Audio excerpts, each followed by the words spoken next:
Simone, nice shoes there. Forget it, Dennis. I'm not giving you any more money. It's not for me, Simone. I was watching the telethon a couple of months ago, and now they're bugging me for my pledge. I owe them $9, and it's for Jerry's kids. Jerry's kids? $9 buys a kid a trip to the circus. Oh, okay. Here, I've only got $3. I'm sorry. Can I give you the rest tomorrow? Yeah, I guess. Hey, Arvin! Right? Whoa. I need to borrow $6. Dennis, you borrowed $2 from me last week. And you borrowed $1 yesterday for lunch, remember? Yeah. That's $3. So that leaves $3 you owe me. All I have is $2. Okay. You'll owe me $1, but I want it no later than tomorrow. Do you understand? Well, at least when you take my lunch money, you don't break my glasses. That's right. Maria! Don't give them any money, Maria. The best thing to do with panhandlers is to give them your usable discards. How would you like to live to see puberty? How would you like to pay me back my money, you welcher? Hey! Come on, guys. Now, you know I wouldn't be hitting you up for money if it wasn't for something really, really important. Oh, yeah? Like what, Dennis? Well, So, Dennis, you get your new speakers yet?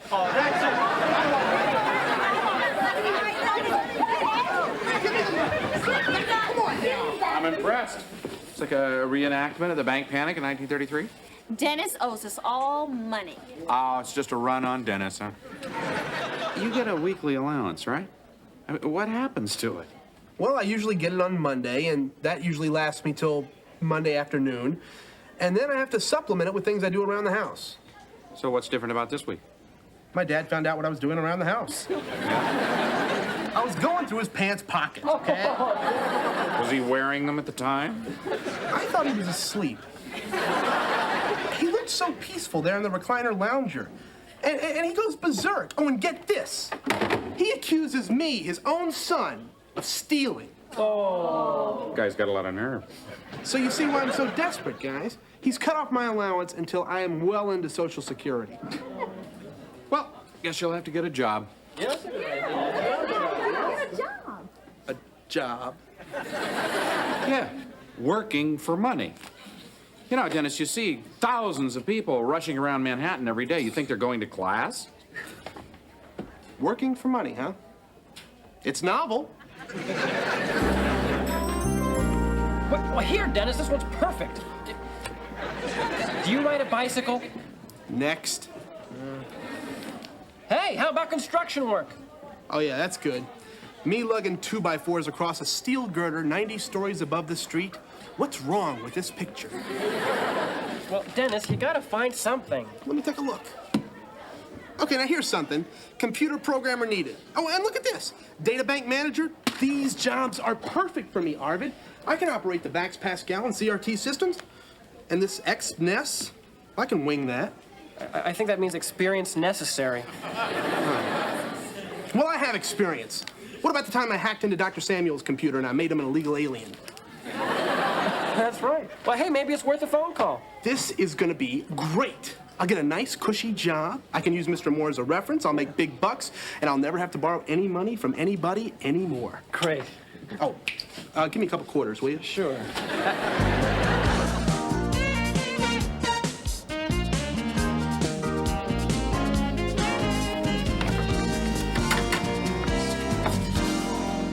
Morning, Tony. Hey, Charlie, I'll be right with you. Okay? Try the new breakfast special. It's goat cheese. I think I'll start the morning with some coffee. I'll be right back. I get it myself, is okay? Terrific. I'm a little short-handed today. All right. Where is Dimitri? He's going upstate. Attica? No, Syracuse. He's in college now. That's great. I don't know how great it is. I'm waiting on tables here. You know, it so happens that I got a student who is looking for a job. Oh, yeah, what, one of them geniuses? Well, he's a bright kid. Hard worker? He's very smart. Good with people. This kid is sharp, Tom. He's a loser, right? Deep down, I think he's a good kid, but he needs to work, you know? Hey, For you, Charlie, we'll give him a shot, huh? All right. Put it in, pal.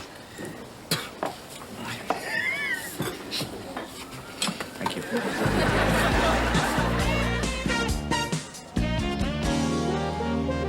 And Andrew Jackson's administration was the last one not to leave this country in debt. Then again, how much can an MX Musket have cost? Well, that and other burning issues we'll address tomorrow. Dennis, I need to speak to you. See y'all.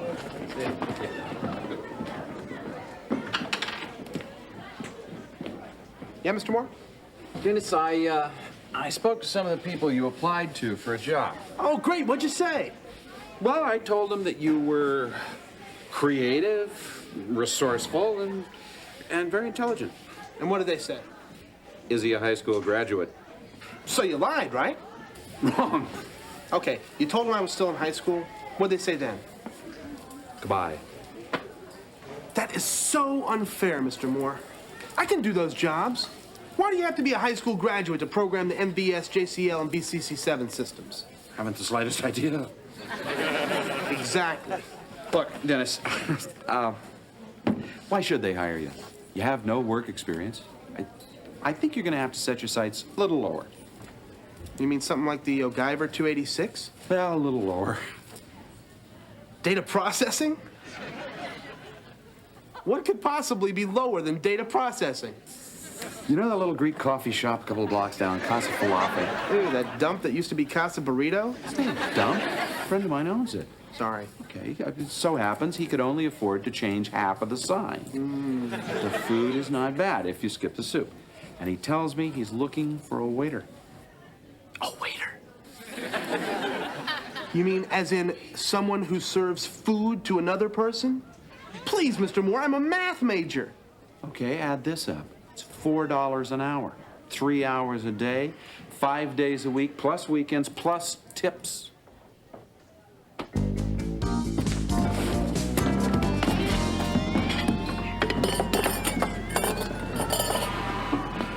Enjoy your lunch. Hey, Slim. Yo. Now, I might not be the galloping gourmet over here, but I do know that pastrami's not supposed to be brown. I am a waiter, not a food colorist. Hey, wise guy, here, you eat it. Why don't you let me get you another sandwich, sir? My fault. Whoa, where you going, bub? I ordered roast beef well done. Look at this. It's bright red. Hold on. All right, I think I figured this out. Here. It's for you. Bon appetit. Yo, Dennis. Malted. Ah, thanks, Mr. Pappas. I'll tell you, this is gonna hit the spot. Not for you. Him. Sorry. What are you doing? I'm sorry, Polly. Bring it over here. I'll get you another one. See, I heard you. You said Dennis Malton. How many times I gotta tell you? But You're trying to you ruin my said Dennis Malton. business here. No. You eat after Go clean up the table. Yeah, do something good for a change. Get out of here. Will you?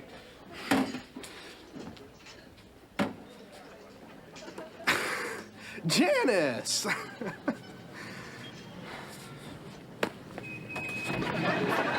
Do we have a lunch date? It's funny. All through school today, I've had this strange craving for goat cheese. Yeah? Well, we're out of goat cheese. Sorry, sir, your bologna's rancid. I'll get you another one. That's okay, because now I have a strange craving for revenge. Janice, what are you doing? Janice, hang up that phone. Come on, Janice, please don't tell anybody. Come on. I want my money. You'll have it. I want it now. I don't get paid until Friday. What about tips? Are you crazy? You've seen me work. Dennis! Hello, Arvid. Guess what? There's this fabulous restaurant that you must try. Yo, Gumby. There's crud on my fork. I love this. Something wrong with your milkshake, Arvin? Yeah, I ordered a tuna sandwich. So make them take it back. This'll be fun.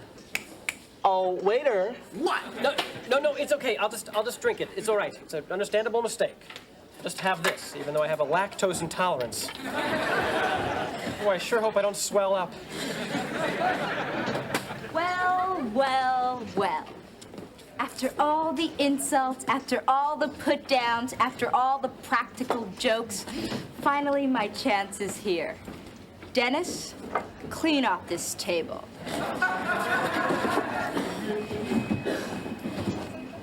Ahem.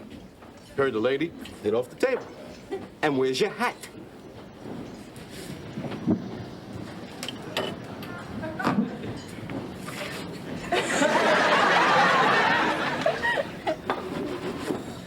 Oh, Dennis, you missed a spot. All right, that's it. Go ahead, take your best cheap shots. Just remember, he who laughs last laughs loudest. It's true, the paper hat and everything. This is a nightmare. What are you looking at, huh? Yeah, it's me, okay? Oh, sure. Go ahead, press your greasy noses up against the window. It's not like you have to clean it. Hey, buddy, new invention. It's called a coffee pot. Hang on. Waiting on us must be so embarrassing for him. Uh-huh. I'm gonna leave him a big tip. I think we should see how the service is first. Hey, we don't want to over-tip him. We don't want him to think that we're taking pity on him. Maybe you're right. I think I'll just leave him a thank you note. Thanks. Thank you. Enjoy. Thanks, Tony. Thanks, Tony. Hey, no, thank you. And I just want you to know that all of Dennis's friends are always welcome here. And I'll give you a student discount. Oh, thank you. Hey, did you hear that, Dennis? We're gonna make this place a regular hangout.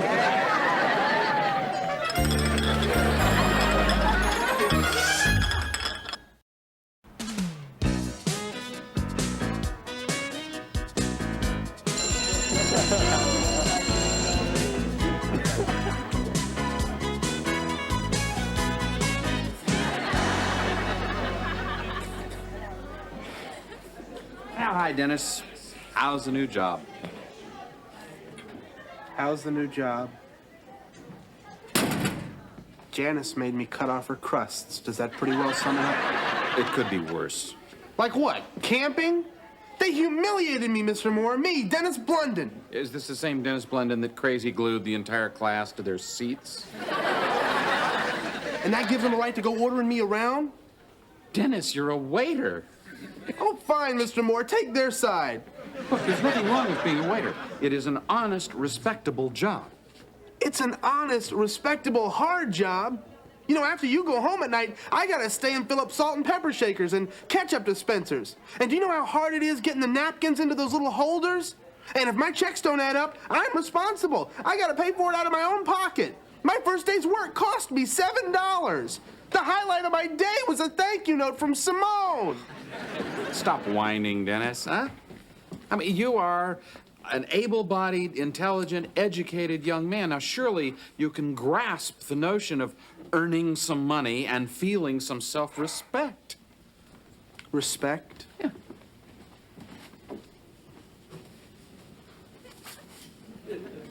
I'm wearing a paper hat. Dennis, the first week is always the hardest. It'll get better, believe me. You know, you just have to trust me on this. I guess you're right. Yeah. Finally, my fries are here.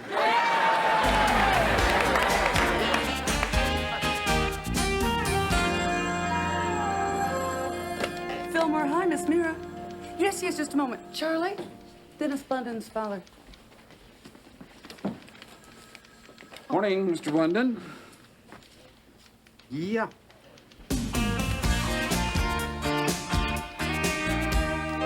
Money for you, Darlene. Hello, little Janice. Here is all the money that I owe you. Thanks, Dennis. And I'm sorry I had to lean on you the other day. Mr. Moore, here is all the money I ever borrowed from you paid back in full. Thank you, Dennis. I thought you didn't get paid till Friday. Oh, I don't. My dad gave me this.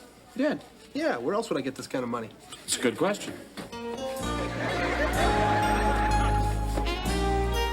So you don't have to be real smart to figure that we'll talk about this tomorrow. Okay. Dennis, I want to talk to you now. And Sarah, I am still waiting for your paper on the growth of the national debt. Well, I guess I owe you one. Yeah, tomorrow, 6 pages. I thought you said 5 pages. Interest.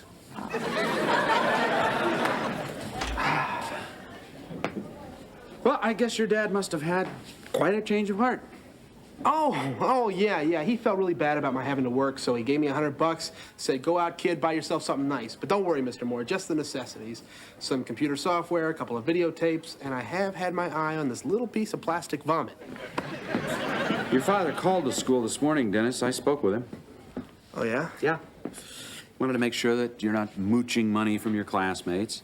Said he wasn't going to give you any more. And he's pretty disgusted with your attitude toward your job. Well, like you say, he must have really had a change of heart. Mood swings like that, you should be medicated, huh? Okay. I didn't get the money from my father. I borrowed it from Mr. Pappas. Uh-huh. So you're going to work off the debt? Well, not exactly. See, now that I've paid everybody back, and since I don't really need to work, I thought that at this point I could retire. Let me get this straight. You borrowed money from this man so you could walk out on it. No, it sounds bad when you put it that way. Well, I'll put it another way. That is reprehensible. Look, the guy goes out on a limb for you. He gives you a helping hand. You leave him high and dry.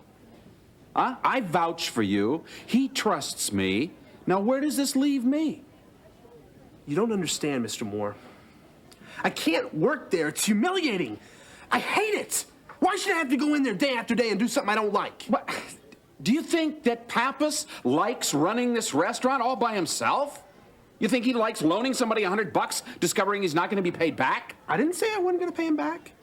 Next month is my birthday, and every year Grandma Blunden sends me a check. So I cash it, I pay Mr. Pappas back, problem solved. Now what are we getting so excited about? I mean, what's $100? I'll tell you what it is to a man like Pappas. He probably has to work a month, Dennis, to save that much money. I promise you, I will pay Mr. Pappas back. But I am not going to work there. You just don't get it, do you?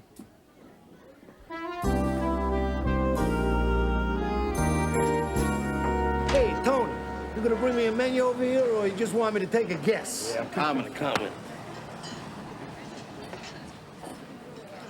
Yo, Denny! Hey, Denny. Hey, Denny, Eddie over here wants the Dolphins in 3 points. What do you think? I never bet on fish, Paulie.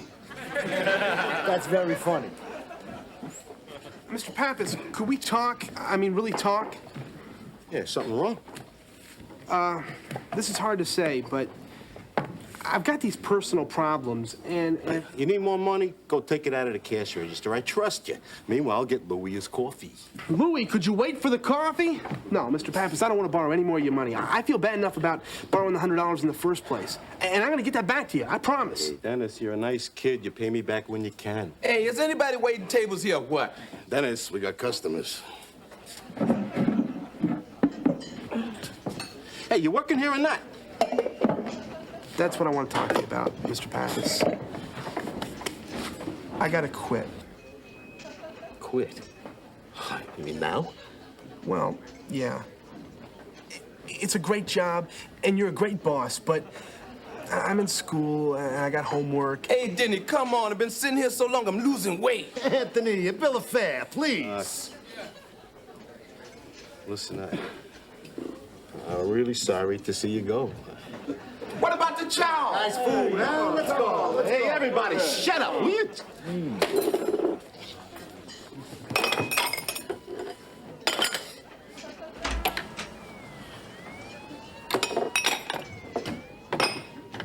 You know what, Mr. Pappas? You'll find a replacement real soon. Dennis, I know I got no time to talk now. Good luck. I'll get your sandwich in a minute.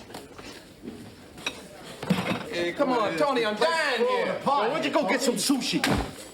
Oh, nice, smooth. Encore. Let me give you a hand, Mr. Pappas. I'll have your sandwich in a minute, Eddie.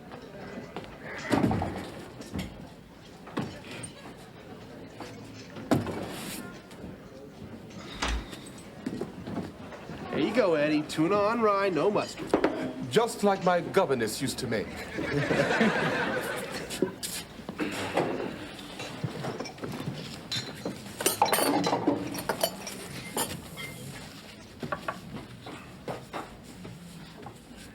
Hi. Hi. Get your menu? Yeah, sure. What are you doing here? I was about to ask you the same thing. I'm just working. Yeah, I can see that. For how long? I don't know.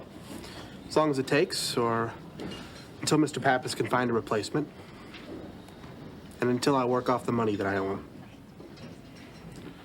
I had to do it. No, you didn't. Thanks, Mr. Moore. What'll it be? I think I'm gonna go with a meatloaf. Outstanding. And as an appetizer, may I suggest the stuffed grape leaves? Sure, why not? And for dessert, sir. Dennis, I can't eat all this stuff. And what are you trying to do to me? I'm trying to pad my tip. I owe the man $100. Okay, some baklava. I get a double order. Split it with you.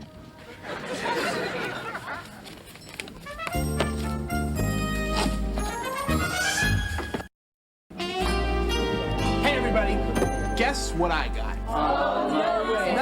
No, it's not plastic vomit this time. It's my first paycheck. Yeah, so? What do you mean, yeah, so? This is mine. I worked 2 long, hard weeks for this money. So, how much did you make? $3.14. That's after taxes, I guess. And after I paid back Mr. Pappas. May not be much, but it's my $3.14. Feels a lot different when you earned it rather than just having it handed to you, doesn't it?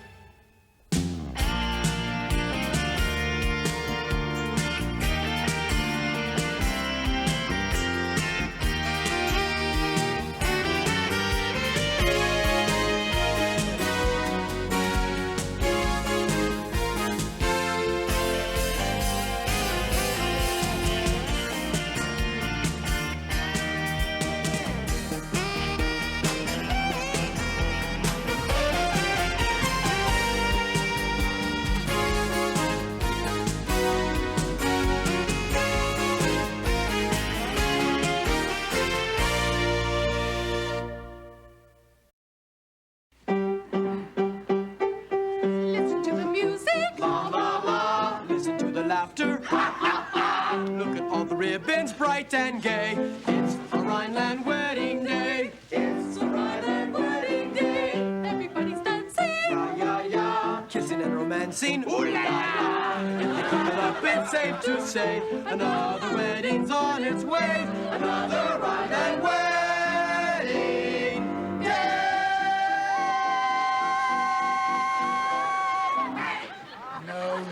No! Stop! Forget it! London! Why are you doing that? This is the Shepherd Prince, not a Jerry Lewis movie! Pardon me, Mr. Wimple, but I'm trying to make it funny. Well, the last thing we need is you trying to make us look ridiculous. That's right. All right, hold it, that's it! Stop, hold it! Opening night is 2 weeks from Friday.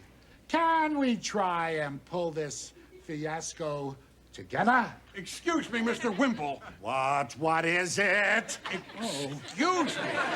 You know the blue costumes that you ordered for the soldiers' chorus? Well, are they here yet? Yes, but they're yellow. What? That did it. I'm not gonna cheat my audience. People expect something from a Vernon Wimple production. Oh, yeah, like last year's Christmas pageant. Remember that, Mr. Wimple? They booed the Virgin Mary. There, does that get me out of this disaster? No, never mind. You stay, I'm going. Wait a minute, Mr. Wimple. I cannot create under these conditions. I'm an artist! As of now, I am officially no longer the director of this disaster! You were my princess, my prince. How happy we two could be. Though our royal treasure treasury might be quite bare. We'd have a kingdom of love to share. Our humble palace would be just a room. That room would be filled with pride. Just say that you love me and make me your prince, and you'll be my princess bride.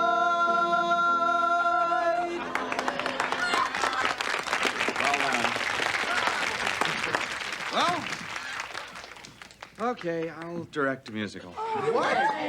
I knew you wouldn't let me down. But not this musical. Huh? I think that we should do something more contemporary, you know, like Little Shop of Horrors. Yeah! Little shop of horrors, little shop, little shop. You want to do a musical about a plant that eats people? Yeah! Even if I did like Little Shop of Horrors, which I don't, we can't do it. All the money that's been allocated for sets and costumes has already been spent. Huh. There is no more. There is the contingency fund. Shut up. Dr. Samuels, we could repaint the sets. Kids, we can't just do another musical just like that. Oh, there's always a first time. You still here? We advertised The Shepherd Prince. We're going to do The Shepherd Prince. Fine. Save me a seat. I'll be there opening night. Okay, we'll do your Little Shop of Horrors. Yeah! But I will not spend one more dime on this production. You understand? Not one nail, not one bucket of paint, not one spool of thread. Nothing. Just nothing. I think I can get you some thread.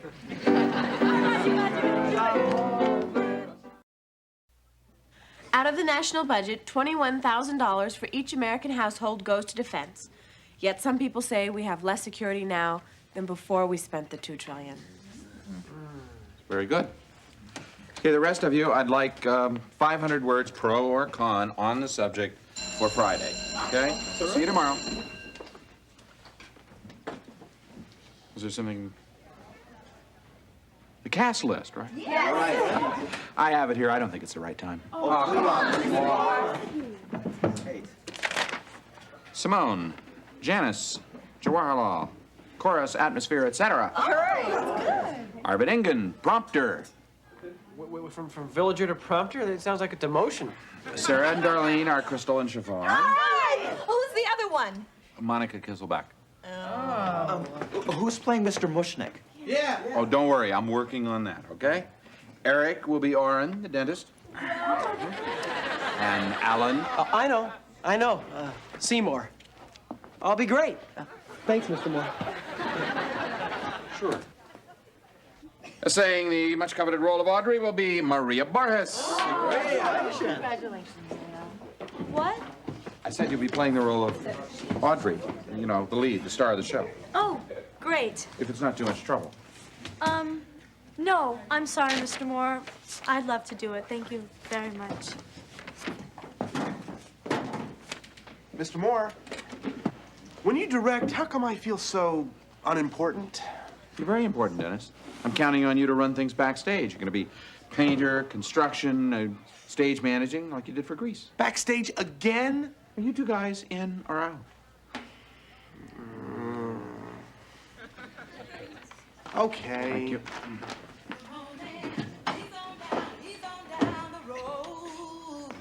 Come on and he's on down.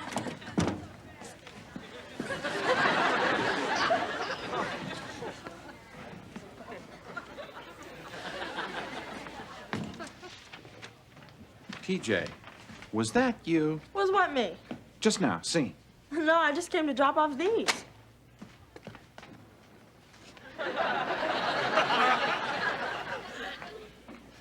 Plant. It grew. The bright sun. It was beautiful. Excuse me. Look, Alan, the essence of Seymour's character is shy. He's awkward. You know, he's clumsy. He says all the wrong things. He's wearing the wrong clothes. Right. Yeah. Okay, so can we try it again? Are you with us, Arvid? Yep. And Maria. You don't know the half of it. I've led a terrible life. That's all behind you now. You have nothing to be ashamed of. I always knew you were a very nice person. Wrong. What? It's wrong. He said it wrong. Well, What? well, Arvid, you're the prompter. Okay? Your job is to help him, not just tell him he's wrong. Well, how's he going to learn it if I just tell him the answer? But it's not a test, Arvid. Look, when he's stuck, you wait a moment, then you feed him the proper line so we can continue with the scene, okay? Oh.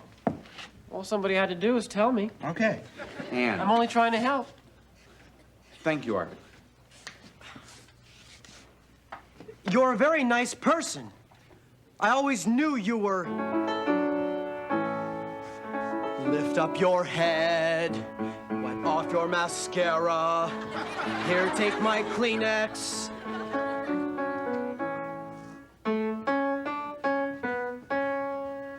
Wipe that lipstick away. Show me your face, clean as a morning. I know things were bad, but now they're okay. Suddenly see more. Like that? Yeah, exactly like that. Hey, Arvid, you're not bad. No, really. Mr. Moore, you should seriously consider making Arvid my understudy. You know, in case maybe I get hit by a light or something. Me. Excuse me, I need a drink of water. All this singing's making the old pipes a little rusty. Sure. Don't worry. Mimi. Well, let's just forget Suddenly Seymour for a moment, shall we? Let's forget about Alan. Yeah, it looks like we suddenly found a new Seymour. Yeah, Arvid. Oh, yes, Arvid, you're wonderful. But who's going to tell Alan? I believe it's a tradition in the theater that the director tells the guy who stinks that the understudy is now the star. Wait a minute. Alan is pretty good, and he's working hard, and he's going to get better. Yeah, this is awful. If I had any idea that you guys were going to start talking about dumping Alan. Wow. Nobody's dumping anyone. Let's just see how things go, shall we? And then you'll dump him, right?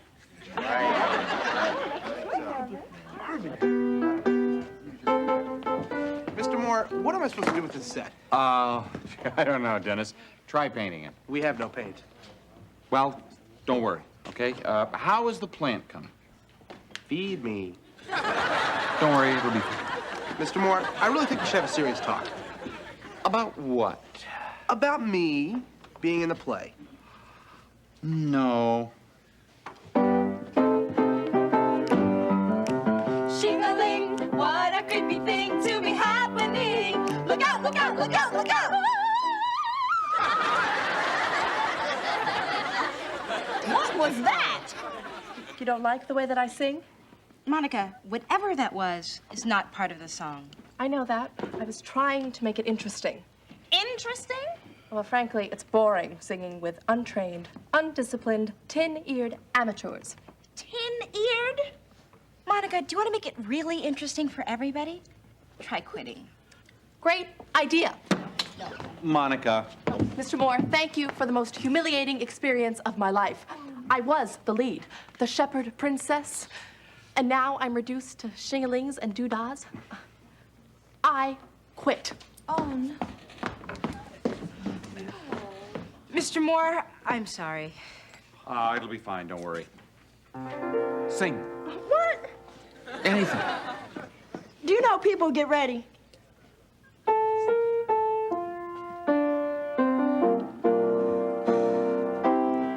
People get ready.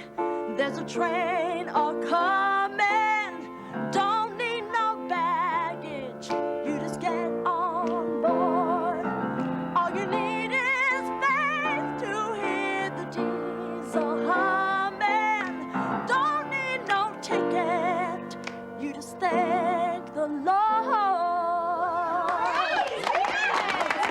Welcome aboard. You are our new runette. All right. Wait a minute. this is an extracurricular activity, right? Right. Can't do it. Dr. Samuel says I can't be in any extracurricular activities until I apologize for something I didn't do. What is it he thinks you did that you didn't do? Singing in the hallways. Sorry, gotta go. Mr. Moore, maybe we should just go back to the Shepherd Prince. Right. At least we had sets and costumes, and we still don't have a Mr. Mushnick. Okay, you want a Mr. Mushnick and sets and costumes? Fine. They're all on their way, okay? How? Well, first, I think it's about time that I told you about this guy.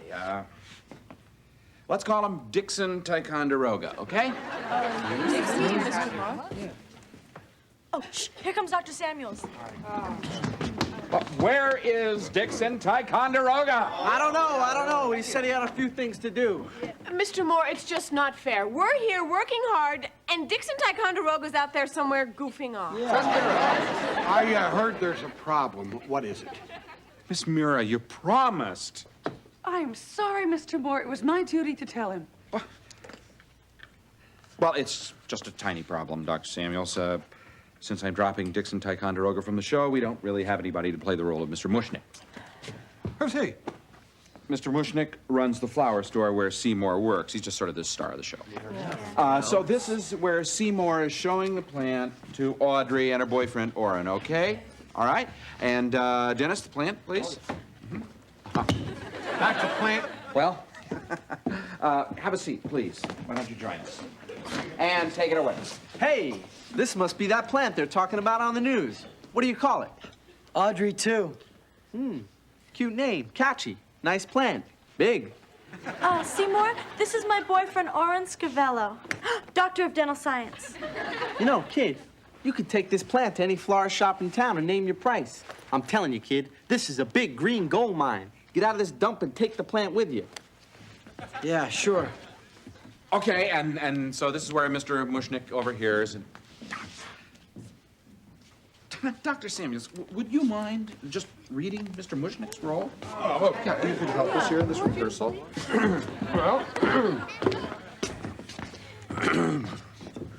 he'll think about it. It's a question, see? The question mark. He's just talking to himself aloud, okay? He's thinking about Seymour, who works for him, in a new light. Okay, go.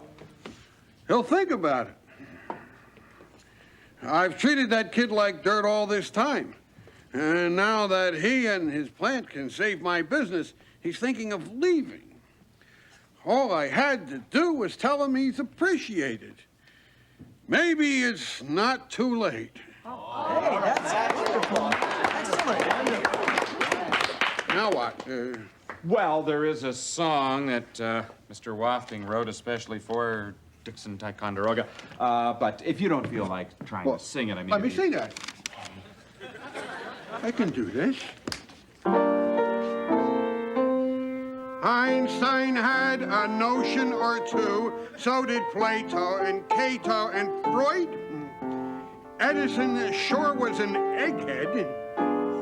And for you, kid, there's only one void. Shakespeare was good, Mozart was good, but you're a genius. Van Gogh wasn't bad, Thoreau rates a tad, but you're a genius. There's Machiavelli, there's Keats and there's Shelley, Thoreau and Camus and the rest. But like Bach and like Handel, they can't hold a candle to you. You're the best. Monet, Rabelais, throw in Escoffier, his souffle, quite edible. Rodin rates a bow, Michelangelo Mao, but thou art incredible. Puccini, Fellini, Picasso, you just got to give them their due. They're not dim, they're not dumb, they're much smarter than some, but genius! We're talking about you. Hey, kid, we're talking about you.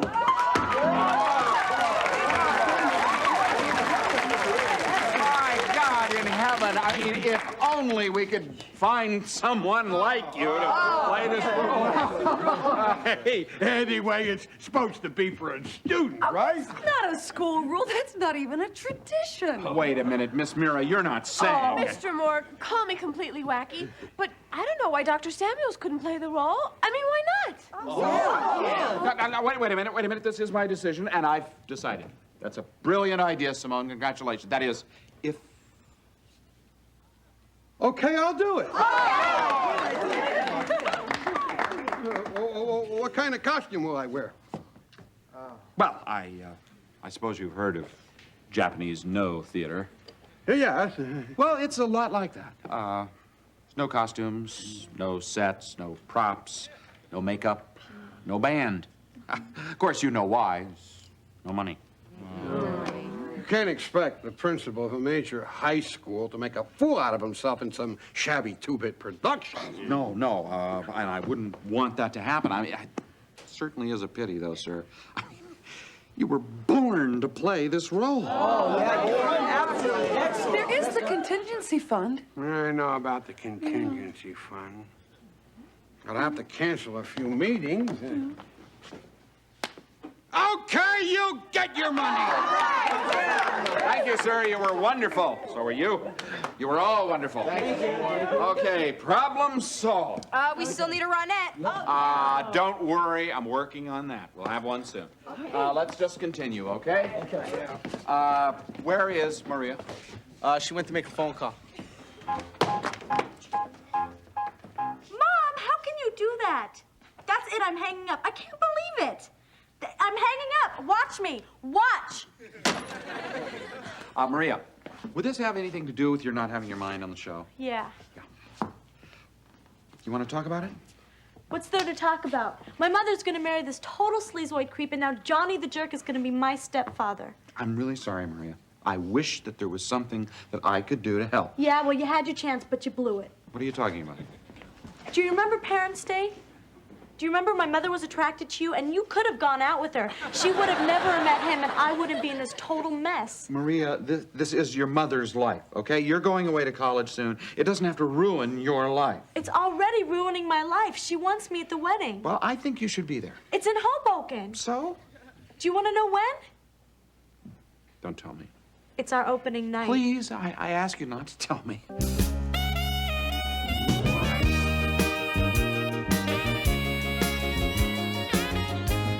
Oh, Mr. Moore, Dennis asked me to show you something. Where is Dennis anyway? He's supposed to be in charge of this chaos. Plant number 1.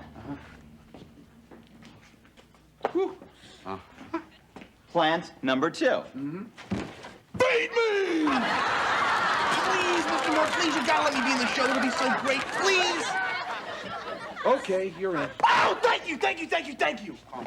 More? Oh, Dr. Samuels, I'm glad you're here. I really need your opinion as the star of the show and doing some recasting. Oh, anything I can do to help? Well, we're recasting Ronette. Little shop of horrors, little shop of horrors. Thank you. Little shop of terror, from a cop. Little shop of horrors, no, no. Little shop of horrors, bop, shoo, bop. Little shop of terrors, watch 'em drop. Little shop of horrors, no, no. Shelley, what a creepy thing to be happening. Look out, look out, look out, look out. Thank you. So, what do you think, huh? No, it's okay. It's okay. Thank you. Thank you. Look, I have seen only one real Ronette. Oh, Dr. Samuels? Great. Listen, TJ needs your permission to change her detention from Monday to Wednesday. Is that okay? TJ, what a surprise. I know what you're going to say, and the answer is no. Absolutely no. Look, Dr. Samuels, we need her. Fine.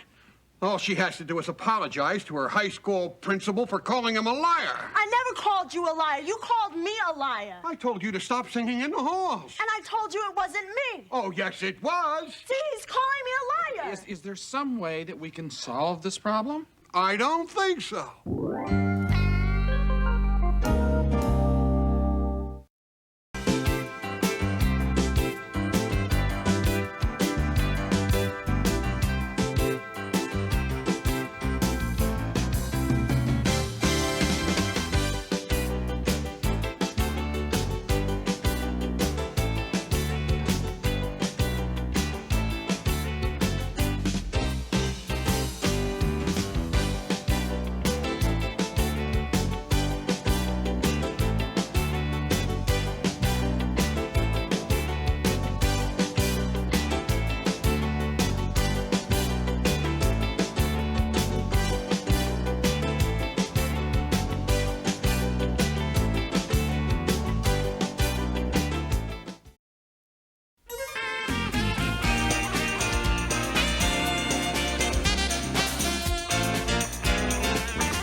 Arvid, have you decided what elective you're going to take this semester? Yep, triangular matrix equations. No, you're not. Arvid, the purpose of an elective is to delve into a new and totally unknown field. Yeah? So, what's that unknown field into which we've always wanted to delve? What? Yeah. Oh, wait a minute, Dennis. I don't think that's on the course list. No, but home ec is. What? Home ec? Why would we want to take that? It's for girls. Oh, right. I'd just like to say that I think the Board of Education is being pretty darn reasonable. So let's stop all this gloomy Gus strike talk, huh? I mean, we don't have to have a raise, and I think we all can live with one little rollback. The important thing is we've got our health. We better. Soon we won't have any health insurance, which is why we got to strike. No, wait.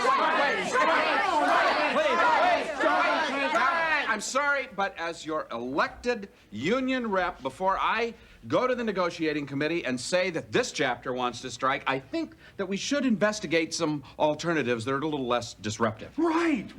How about a sternly worded letter to the Times? I was thinking more of a work slowdown. Let's say that we withhold all of our extracurricular activities. No more club supervision, no more tutoring. Dr. Samuels wants all this paperwork done, fine. We do it only during school hours. Smarten up, Charlie. A work slowdown, we'll lose our jobs. We're going to be cashing in aluminum cans. I think it's a great way of getting our ideas across. Let's do it, Charlie. Wait, I got it. How about buttons that say unfair? How about I take your face and move No, Miss.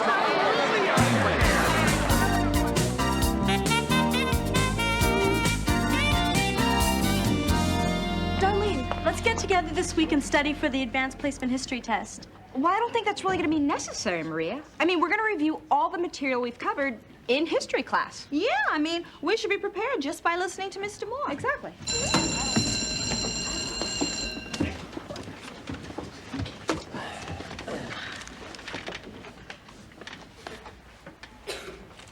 Mr. Moore, don't you want to get started? Yes.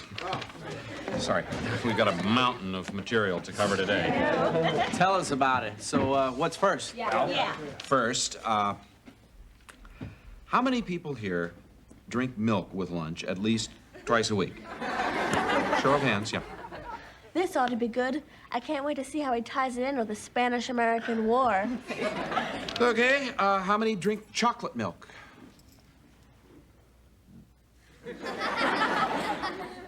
Mr. Moore, what does this have to do with history? Nothing. This is a Student Nutrition Evaluation Report 629/R. So, how many of you eat the crackers that come with the soup?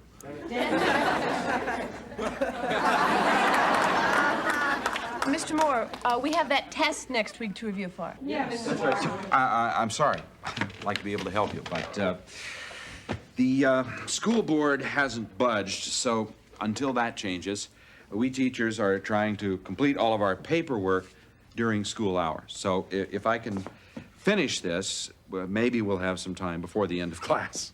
Well, then we can get together after school for special tutoring. That's a good idea. No, we can no longer involve ourselves in extracurricular activities either.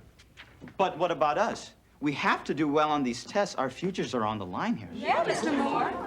Can't you bend the rules a little bit, Mr. Moore? Yeah, just a little. I would like to, believe me, but I got to stand by my union.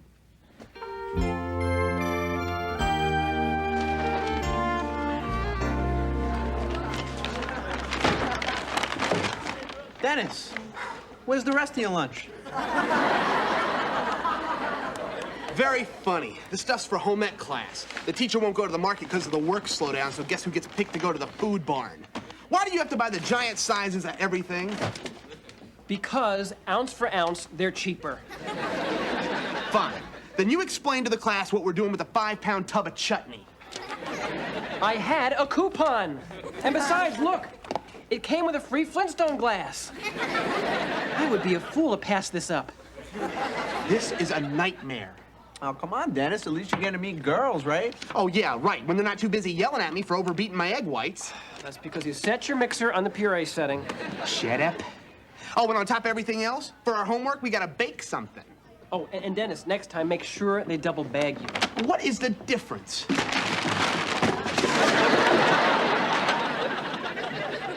That's the difference. Things get ugly, Miss Mira. Management may have to fill in for the teachers. So you'll be teaching freshman English and metal shop. Metal shop? You mean with welding and riveting and banging? Wear the safety goggles, you'll be fine. Dr. Samuels, why can't the janitor teach metal shop? No, I've got him down for modern dance. Why? Well, that's what he wanted. Please, let's not mess with the janitors Dr. union. Samuels, What do you want? I wanted to give you these. Huh. Petitions from the faculty, huh? Well, here's what I think of your petitions, Comrade Moore. Well, actually, those were your surveys and questionnaires. What? You see what you made me do? I'm supposed to send these through the proper channels. You just did.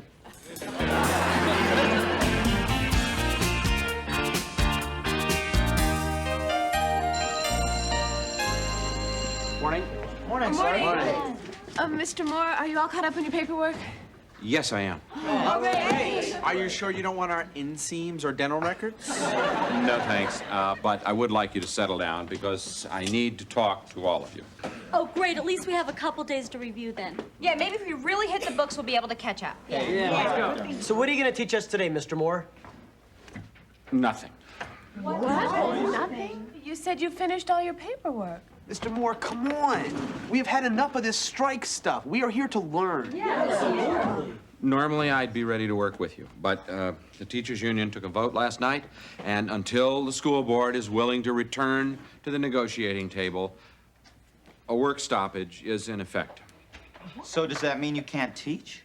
That's precisely what it means, yes. Mr. Moore, this is unfair. You can't do this. Yes, it is unfair. And yes, I can do it. So I'd suggest you find something constructive to do during the remainder of the period. Sorry.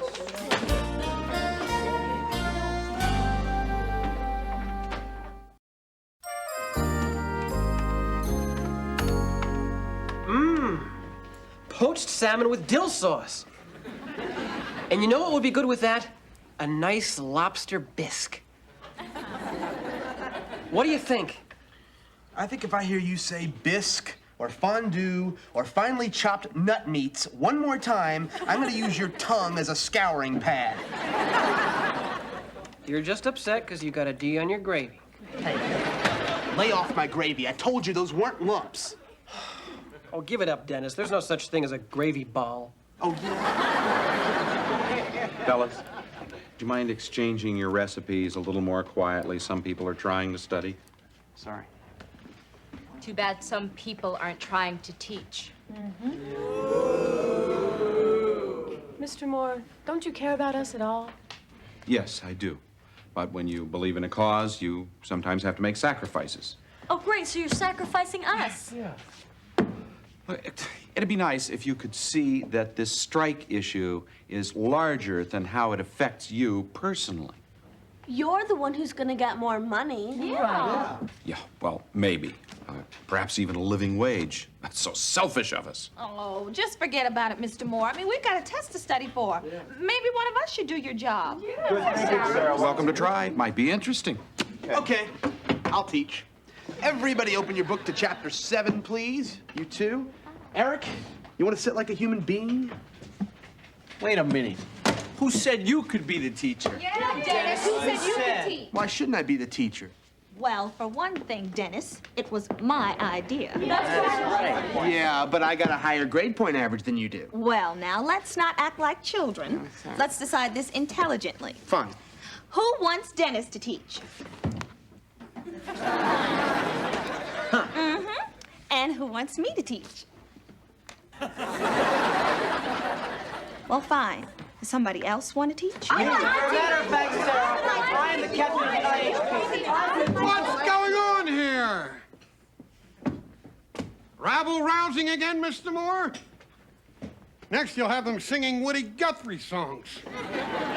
Dr. Samuels, you have to do something. If we don't get a real teacher in here, we're gonna die on that test. Yeah. You've got one. I'm going to teach you. I may even teach a little teaching while I'm at it. The blackboard is all yours. Just stand back and eat my chalk dust. All right. What were they studying? The Crittenden Compromise of 1860. Okay. Let's talk about Christopher Columbus. Dr. Samuels, that sounds a little basic. This is going to be an advanced history test. Don't worry. You know, Mr. Moore isn't the only person who can make history interesting. For instance, how many of you know Christopher Columbus was a bum? Well, he borrowed money from a woman to build his boats. He didn't know where he was going. When he got there, he didn't know where he was. And when he got home, he lied about where he'd been.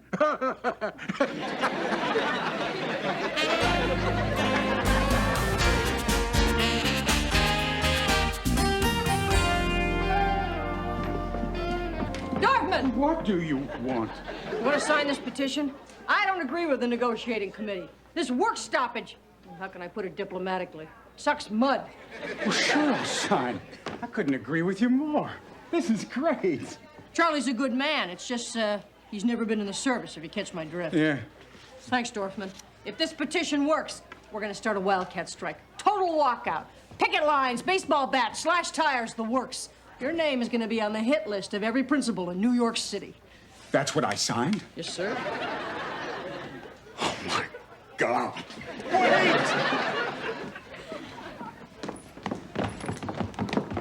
Wow, Arvid, where'd you get that cake? I made it for home ec. I call it Arvid's Chocolate Raspberry Relativity Tort. What do you think? It's fabulous. Yeah, that is an incredible likeness of Einstein. Really? Thanks. And it took me all night. Oh, Dennis, where's your project? Oh, I've got it. Beef rib tips bourguignon. Wow. Well, how did you make that? Oh, it's easy. Remove cover, pull tab. Dennis, you'd better come up with something else, or Mrs. Rinkoff is going to make you wash dishes again.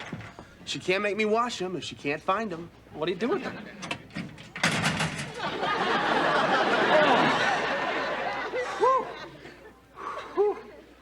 Oh, Dad! Oh! That's it.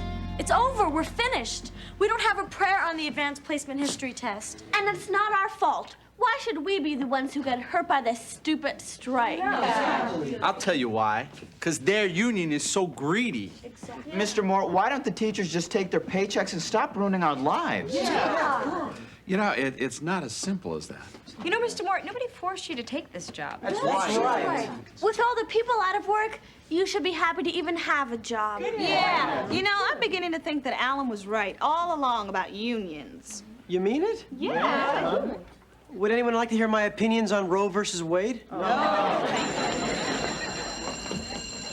Okay, you want me to teach? I'll teach.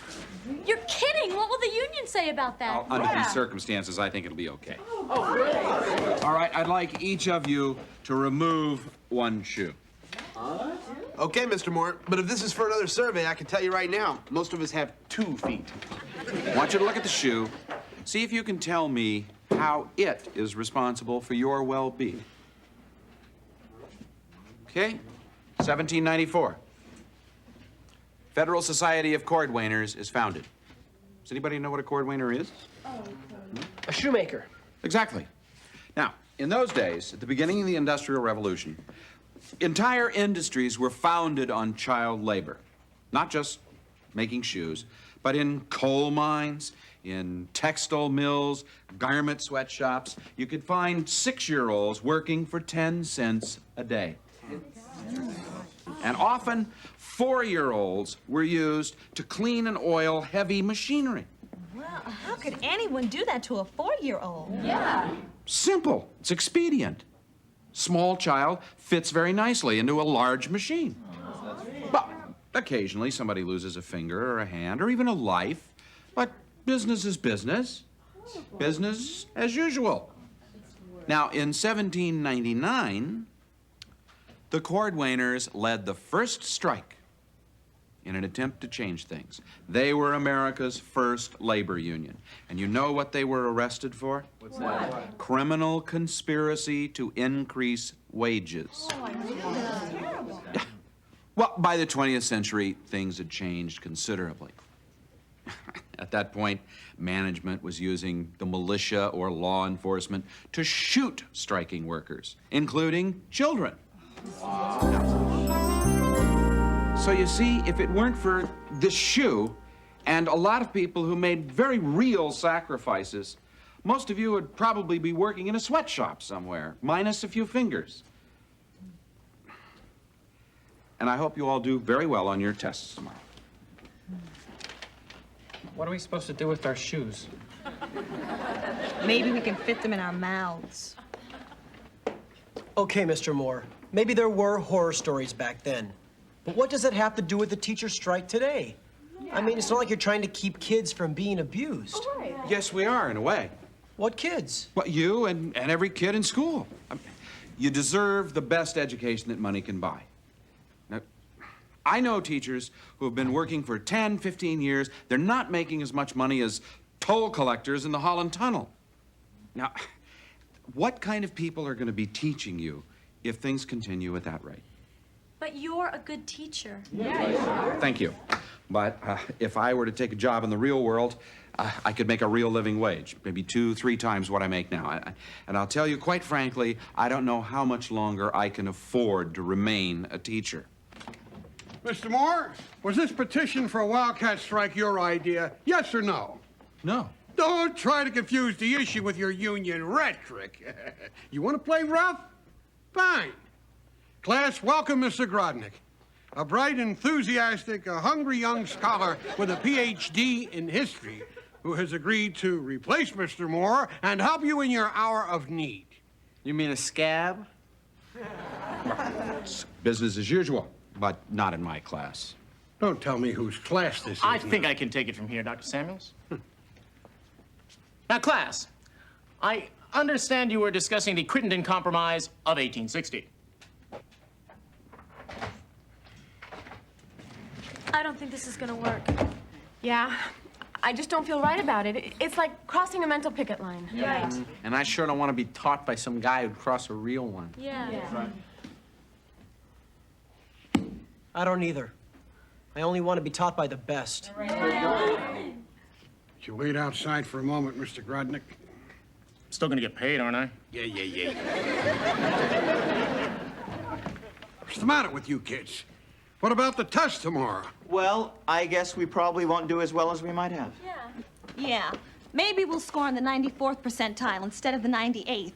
And maybe that'll hurt us a little down the road. But Dr. Samuels, lots of people have had to make sacrifices much, much greater than that. Yeah. I mean, we may not like it, but it is important. And I'm willing to live with it. Me too. Hey, I was only trying to help you. This is your fault, Mr. Moore. Mr. Grodnick, did you ever conduct an orchestra? Very impressive. Yeah. I guess by not teaching us anything, you actually taught us something. That's right. Thanks. I'm glad. I sure wish we could use it on that darn test tomorrow. Mr. Moore, I still have one question. Sure. Can Dennis put his shoe back on now?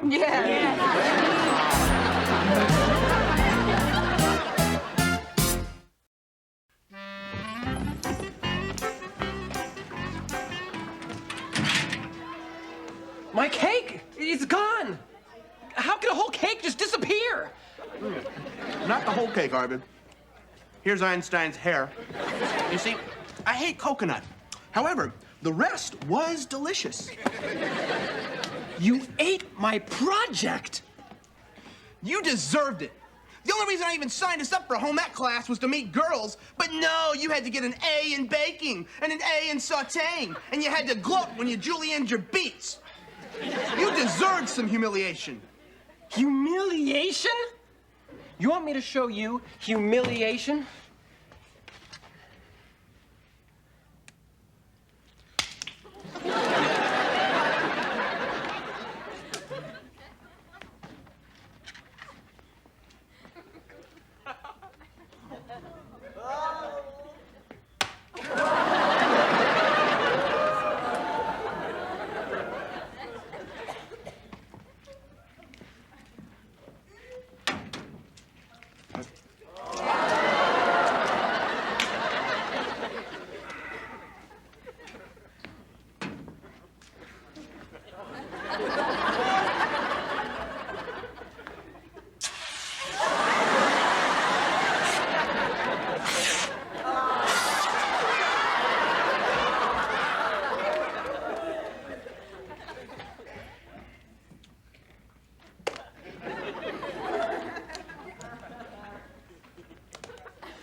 You mean it, Charlie? They went back to the bargaining table? Yeah, we got them by the throat. Way to go, men. Yeah, I guess another day or so, and we can go back to being full-time zookeepers.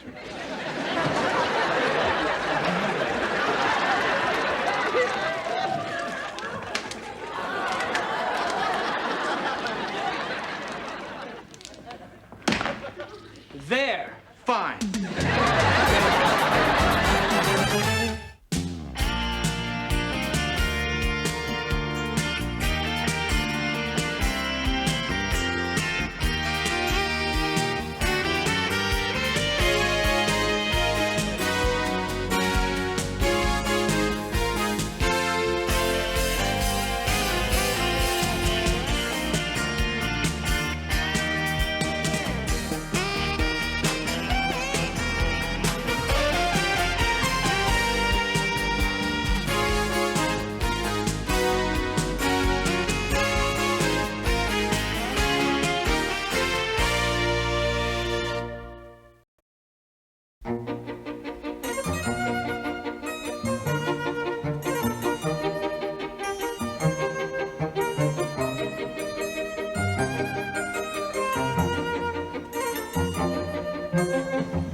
Great news. What? She told me she likes you. No. Yes. Me? You. Wow. Go. When? Now.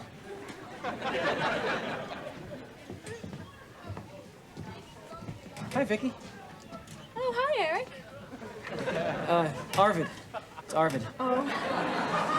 Right, sorry. You know, I was reading Shirley MacLaine's latest book the other day. You know, those were beautiful scenes with the extraterrestrials. Arvid, I don't believe in that stuff at all. You kidding? Neither do I. I mean, like the so-called power of crystals. I mean, give me a break. Oh, but I believe in crystals. And when you get a break, the crystals heal it like magic. It's amazing. Can I be honest with you? Drop the nerd act. It's not working. What? I've heard all about you and your little conquests. Lori Applebaum, Rhonda Gielgud, Tammy. Oh, not to mention your Beach Bunny pen pal from California. You act nerdy and weird and charm yourself into unsuspecting girls' hearts. But fortunately, I've been warned about you. Warned? About me? You lady killer. You set me up. No. Yes. Me? You. So? You're dead. When? Soon.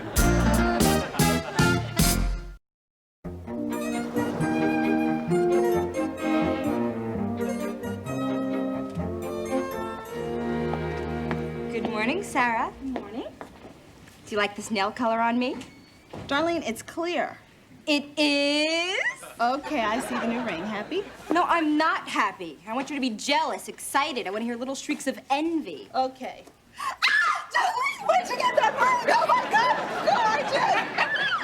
Gorgeous! Everybody, guess what? Darlene got a new ring. I'll call the Times. Another one? Does this happen often? She's running out of fingers. How many rings does she have? Let me put it this way. If she were Jewish, she'd be Sammy Davis Jr. Whoa. Nice rock. Thanks. It's Darlene's. Yeah? Can I have a look? Mm-hmm. Oh, yeah. This is nice. Fire opal, Southern Australia. Gotta be 3 carats easy. And the band? Let's see, too heavy for white gold. Platinum? Very good, Alex. Yeah, I got an uncle in the jewelry business. Tony Torres's, 57th and 5th. That's Tiffany's. Yeah, he's in front, on the sidewalk. Morning, everybody. What's new? Darlene scored a new rock, Mr. Moore. Pretty exciting stuff, huh? Now, wait a minute. Last week, I remember you running around showing everybody a new pocket protector. Yeah, Arvid. Well, that's because it's personally monogrammed. New ring, huh? Another one. That's not just another ring, Mr. Moore. That one has sentimental value. It belonged to my grandmother. Well, that's very nice. Tomorrow, I'll bring in my mood ring. Okay, Darlene, you wore me down. Can I try it on? Well, Please. Of course, we learn from our mistakes. And now we choose our vice presidents much more carefully. Chapter 9 for tomorrow. See you then. Come on, Darlene. I want to check out that new guy with the locker at the end of the hall. Oh, is he fine? I think I saw him. He has a mustache, right? No, that's a shadow from his nose. Here you go, Mr. Moore. Unbelievable. You know, I haven't been getting my paychecks. Now, the Board of Education notifies me I'm dead. So's Elvis, but he's still making money. Okay, well, I'm going to see Dr. Samuels, have some of those famous last words. Mr. Moore. Could I get used to this? Yes. Yes, I could.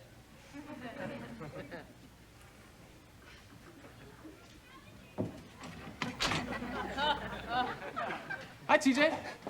What's up? Oh, I'm not doing anything. I have every right to be here. I just came to drop off a message for Mr. Moore. Gotta go see you. Bye. TJ, you okay? Listen, Sarah, can I have my grandmother's ring back now? What? What are you talking about? I put it back on your desk. I thought you took it. Oh, no. Hi, Alex. Hi. Where is it? Where's what? My grandmother's ring. You left your ring in here? Come on. You haven't seen it, have you, Alex? No, I just came. No, I haven't seen it. Look, I gotta go. Oh.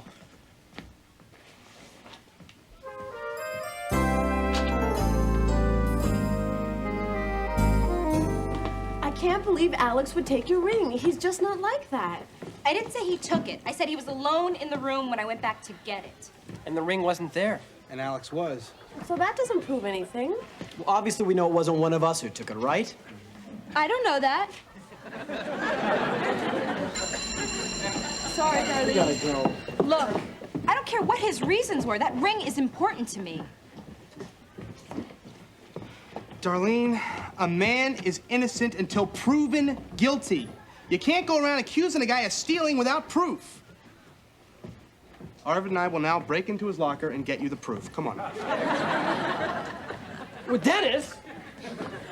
Charlie, how did it happen? Was it a heart attack? A horrible boating accident? No, I was deleted. It's really not funny, you know. I'm not getting my paychecks. So what? Can't take it with you. TJ, what did you do to your finger? This? It's nothing. I just shut it in my locker. I'll give the nurse a ring. A what? No, I'm okay. Oh, this is working great. This is perfect. 21. What do you guys think you're doing? Just relax, huh? Relax! Oh, my heart's going crazy. He's got arrhythmia. I gotta carry this thing with me at all times. Oh, God, he's fibrillating. Hang on. Hey, I'm not buying it. No? No. So you want to tell me what's going on here? I think I can explain, Alex. Uh-huh. Oh. Well, thank you. Charlie, as far as I can make out, the man that's in charge of dead teachers who turn out to be alive is, well, this is really quite serious. He died.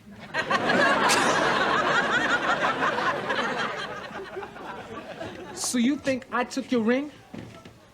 Well, I guess it shouldn't surprise me. I know exactly what you were thinking. Oh, he's a Puerto Rican kid. He's been around. He's worked the streets. Oh, you can't trust those people. No, it's not that we don't trust you. It's just that we don't, Believe you. Oh, I get it. It's easy to put the blame on me because I'm new. Well, I didn't take your ring, Darlene. And as for the both of you, I thought we were gonna be friends. I guess I was wrong. Nice going, Darlene. Darlene, can I try? Excuse me, what's going on here? Well, no, what happened was, I had no, and then you hit what me. happened was... Shut up. Mr. Moore, do you remember my grandmother's ring? Well, it's missing, and I have reason to believe that somebody stole it. Now, I don't want to say any more. Hold it! When I find your ring, Darlene, rest assured that person will answer to me. And I don't mean just a few hours detention here. I'm talking expulsion. I believe you all have somewhere you have to be. Move it!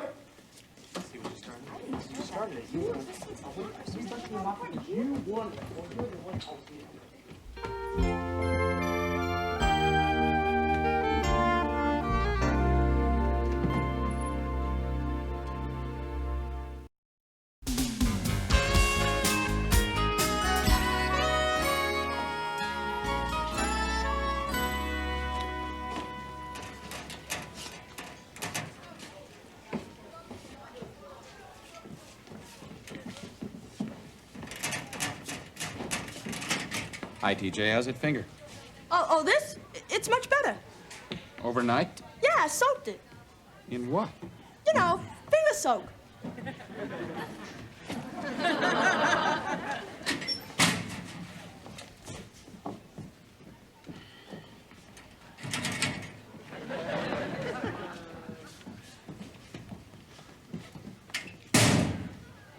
Morning, Alex.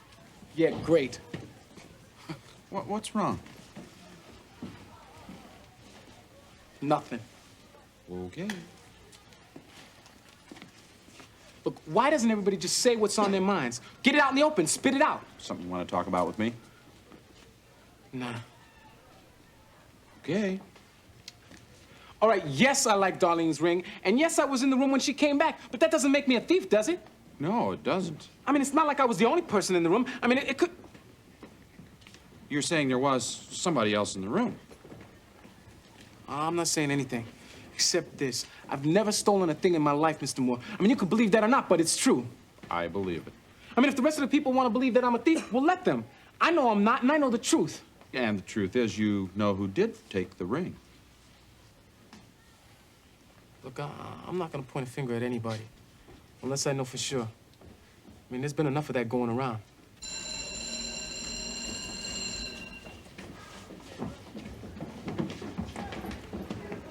Don't you think we should be going in, Mr. Moore? I mean, you can't be late. Oh, well, that's all right. You probably haven't heard I'm the late Charlie Moore.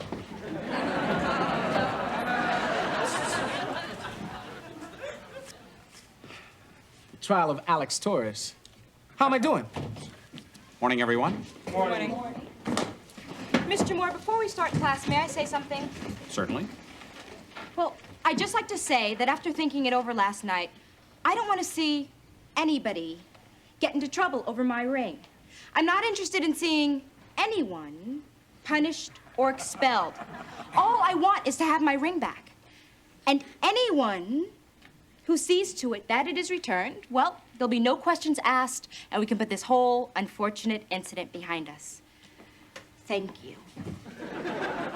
Thank you, Darlene. I'm sure that everybody hopes you'll get your ring back soon. I think that we're going to spend a little time this morning discussing the American system of jurisprudence. Oh, yeah, Mr. Moore. You mean the radical idea that a person is presumed innocent until proven guilty? Yeah.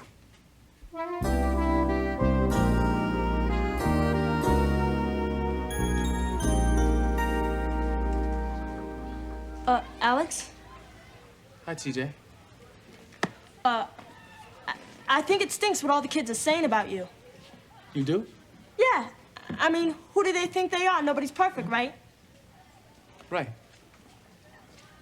Well, I just wanted to say that I know you're not the thief. Thanks, TJ. I know you do. You were there. What's that supposed to mean? Nothing. Yeah, well, don't get the wrong idea here, because, see, all I was saying was I know you didn't rip off Darlene's ring. That's all I was saying. I know, TJ. I heard you. Yeah? Well, someone could get from your tone of voice that maybe you thought I knew something about the ring. Now, why would I think that? Yeah, why would you think that? You got anything more to say to me? No? Catch you later. Hey, what's that supposed to mean?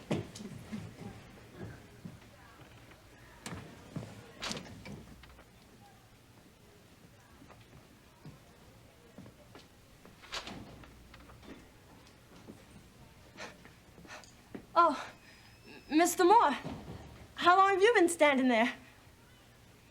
Is that what I think it is? I didn't steal it, Mr. Moore. I saw it on the desk and I put it on to see what my hand would look like with a ring like that on it, but it got stuck and I couldn't get it off until last night. I tried soap, I tried butter, only one thing worked. Pulling and screaming. Okay, there is one thing you haven't tried yet, and that's telling Darlene the truth. I can't. Look, TJ, I know sometimes it's hard to be honest. Yeah. Well, when I was younger, I used to snatch things, like a comic book, a hairbrush, a TV. It was a crowd I used to hang around with. You know, peer pressure, it was so easy. It was like taking candy from a baby, which I also used to do. But now, Mr. Moore, I'm turning over a whole new leaf. So why didn't you just tell the truth from the beginning? Yeah, right, and Darlene and everybody would have believed me. I know they look down on me. They would love to believe I stole the ring. And if Dr. Samuels finds out, I'm out of here. And I've been working so hard to make the honors class. Yeah, I know. Look, Darlene says she'll take the ring back, no questions asked. So I could give her the ring, but you... Oh, Mr. Moore, you're the best. And I'll never forget this, and I'll never, ever, ever let you down again.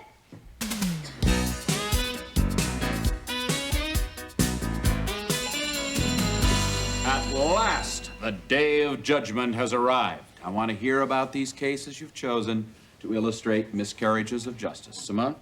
I'm doing the Scottsboro boys. They served years in jail for a rape they never committed.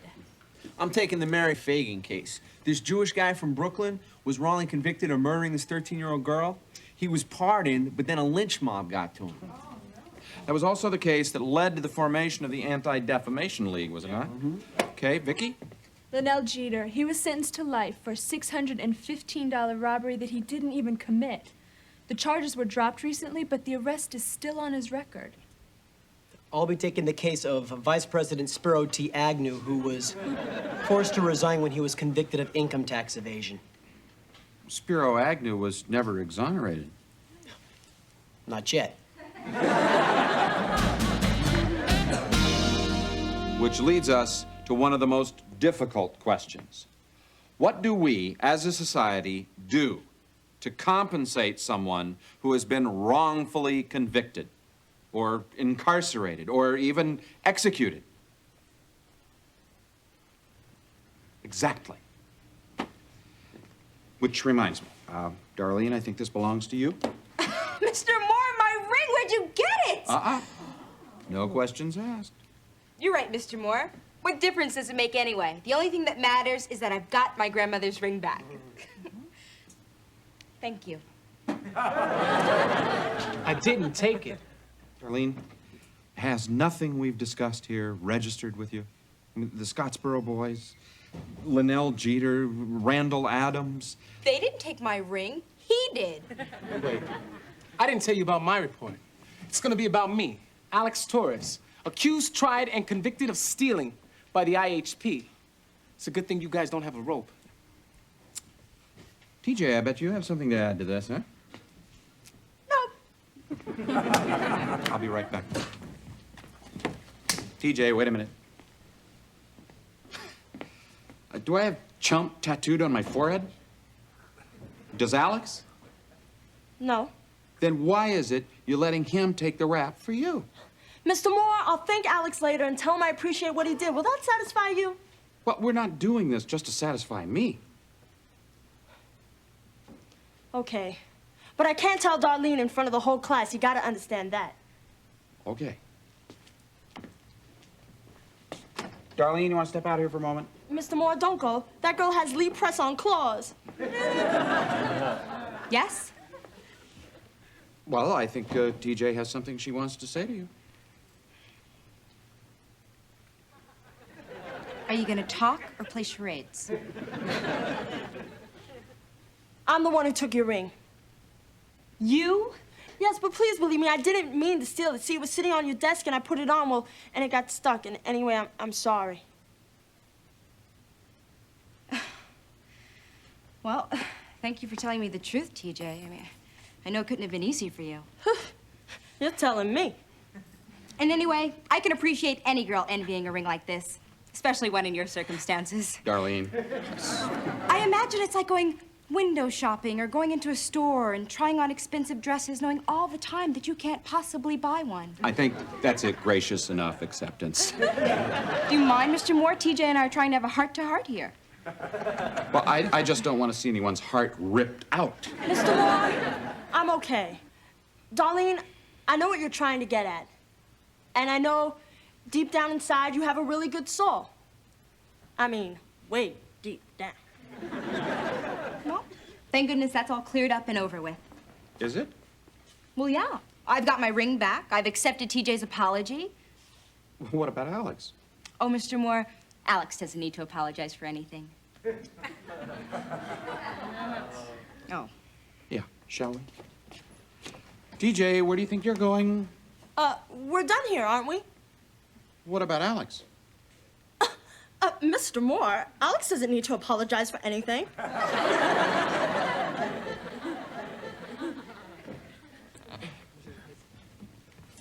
Okay. It's been brought to my attention that, I think maybe a little louder. It's been brought to my attention that maybe we all were... We? I was a little hasty in accusing Alex of taking my ring. It turns out it was TJ who found it and was afraid to return it. Isn't that funny? Anyway, now that everything's said and done, I think that I owe Alex a huge apology. And I wouldn't blame him if he didn't accept it. I just hope that you know that I'm sincere. I'd like to say something to Alex, too. Yeah? You took the heat for me, and you didn't have to. And, well, thanks.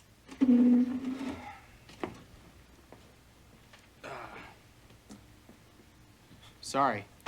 Sorry, Al. Sorry. Excuse me, folks. It's not going to be quite that easy. Now, for 2 days, you've been calling this man a thief. So now you're going to have to come up with a way to give him back his reputation.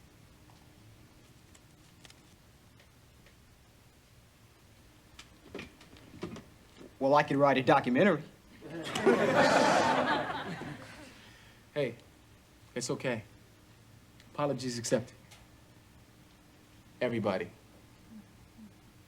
And you know, Darlene, we could get over our differences a lot quicker if we, like, spend a little more time together. Like, maybe Friday night you and Alex, I wouldn't push it.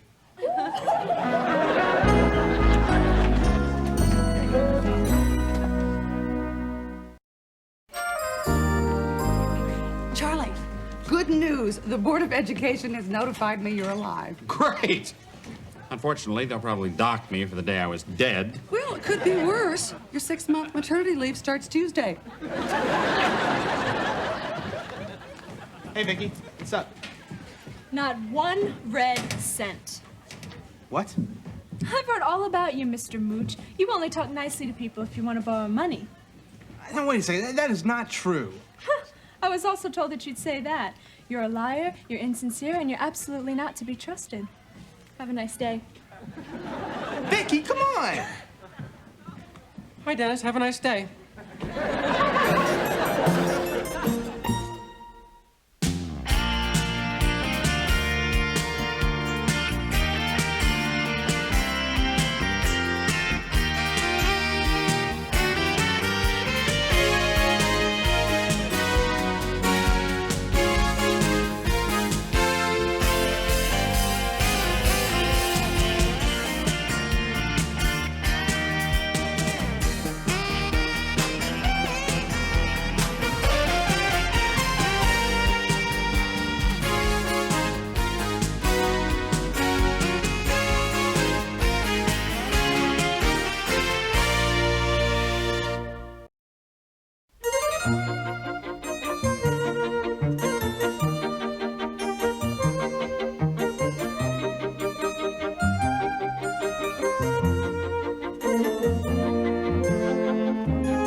I think it's great that you like a guy, TJ. Which one is it? It's, I can't say. Oh, come on, TJ. Well, the really cute one. Eric? No, he's cute in an interesting sort of way. Alex. No, he's cute and interesting. He has weird hair, and he's someone who might actually go out with me. Arvid? No, it's Aristotle. Oh, good, because I was down to either him or the skinhead with the snake tattoo. How do I get him to notice me? Oh, just go talk to him. Well, what do I say? Anything. Just say the first thing that comes to your mind. Aristotle! Yes? Where did you get a dumb name like Aristotle? What'd I say?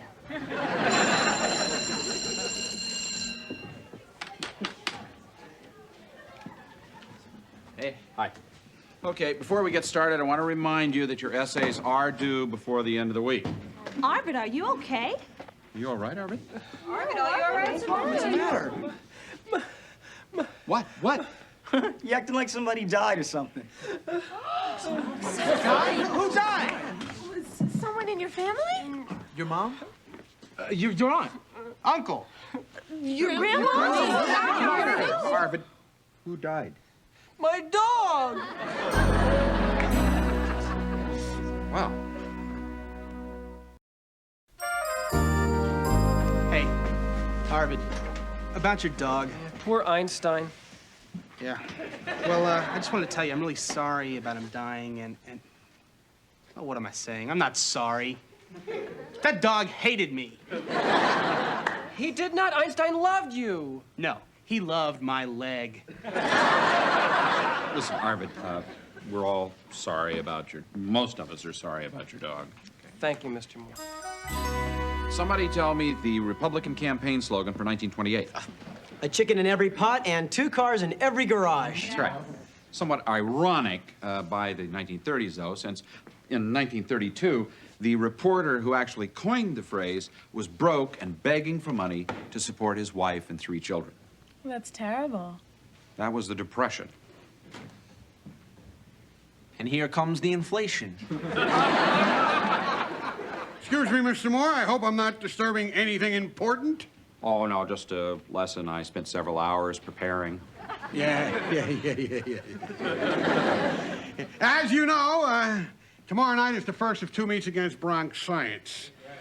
Needless to say, I want a clean sweep, so practice tonight is mandatory. Okay, we'll be there. Good. If we finish early, I will teach you the fine points of the Bronx cheer. So, in the 1930s, Excuse me, Charlie. are you the last interruption, or is there a line behind you? I'm sorry. Sarah, could I talk to you for a minute? Sure. Uh-oh. Bad news Bernadette strikes again. Bad news, Bernadette? She looks like good news to me. Yeah, well, whenever she calls a kid out of class, it's trouble. For you, maybe, not for Sarah. Yeah, what kind of trouble could Sarah be in? Maybe Dr. Samuels has a new rule against perkiness. Maybe she's the one who's been doing the happy face graffiti. So what'd she say? Yeah, is everything all right? You in trouble? No, everything's fine. Well, so what happened? My grandmother died. Oh, I mean, that's not fine. Of course, it's terrible. Well, I really did care about her. It's just that, well, she'd been sick as a dog. Oh, Einstein was sick as a dog, too. Of course, he is a dog. Or was. He's dead, you know. Arvid, we do know. Go ahead, Sarah. Well, Mr. Moore, there's really not much more to say. I mean, I hardly ever saw her except on holidays. And, you know, every once in a while, I'd go over, I'd take her for a walk. And I'd take her for a walk. Oh, that was my favorite part, except when Einstein would meet up with a cat and he started barking like...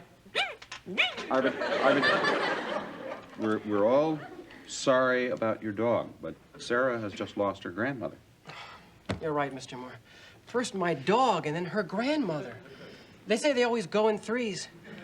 I wonder who's next. You, if you don't quit whining about that dead mutt. Dennis. Oh, I'm sorry, Arv. Don't cry. So, how did it happen? The poor thing was chasing a boxer down Fifth Avenue. Arvid, we're talking about her grandmother. Oh. Sarah, if there is anything that we can do. Oh, no, Mr. Moore, I'm fine, really. Sarah, if it makes you feel any better, I'm a firm believer in reincarnation. I mean, right now, your grandmother could be anything. A flower, an aardvark, who knows, maybe even that fly. Whoops. Now she's an aardvark again. Would you people show a little sensitivity to Sarah's feelings? Yeah, I met Sarah's grandmother. She was a really nice lady. I'm sorry, Sarah. Oh, thanks, but it's okay, everybody. Look, I got through my mother's death when I was just a little kid, and believe me, this one will be no big deal. Oh, that sounds awful, doesn't it? I mean, I really am sorry that it happened. It's just that, really, you guys, I really didn't know her all that well. I hope you're not doing the eulogy.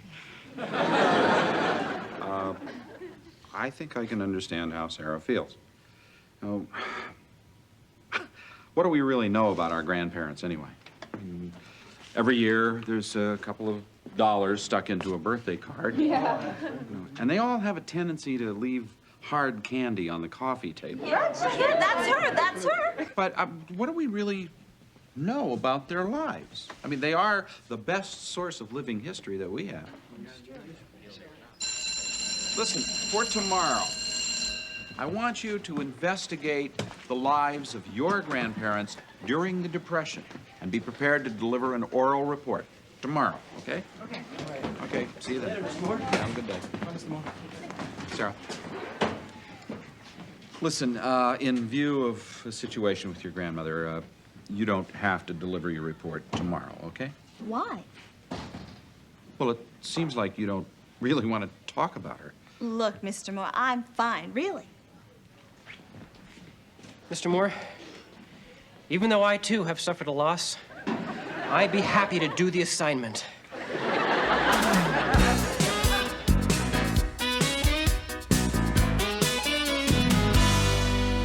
TJ, if you want to attract a man, you've got to dress more femininely. You got a problem with what I'm wearing, lady? Well, it's fine if you're planning a career in pest control. Here's what you do.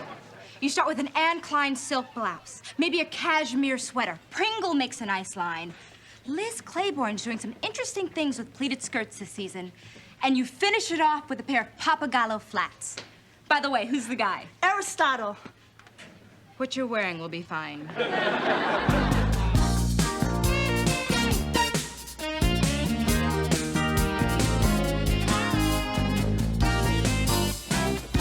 Oh, hi, Sarah. I brought you this book I think will help you get through this difficult time. How to Turn a Personal Loss into Capital Gains. I'm really touched, Alan, and so are you.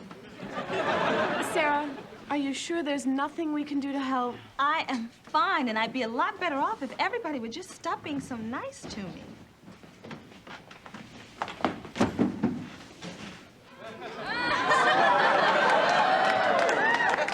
TJ, what the heck happened to you? Hey, that looks funky fresh. What are you doing Saturday night? Nothing. Cool, can I borrow one of those earrings?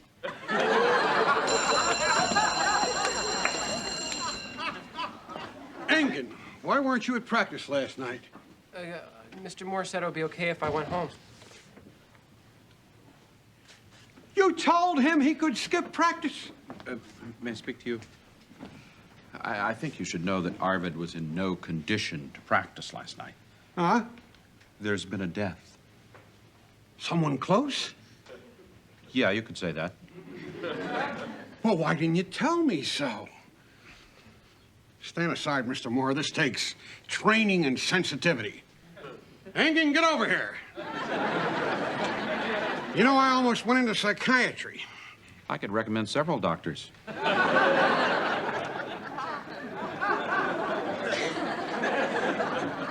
Son, I understand you lost someone close. Known him a long time? We were potty trained together.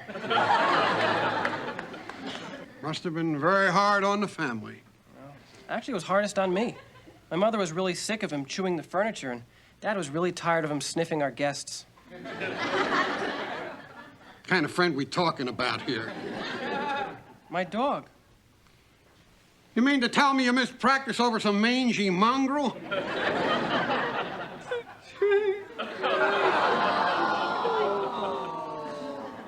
Nice technique, Dr. Samuels. Took my therapist about 3 months to get me to cry. Great.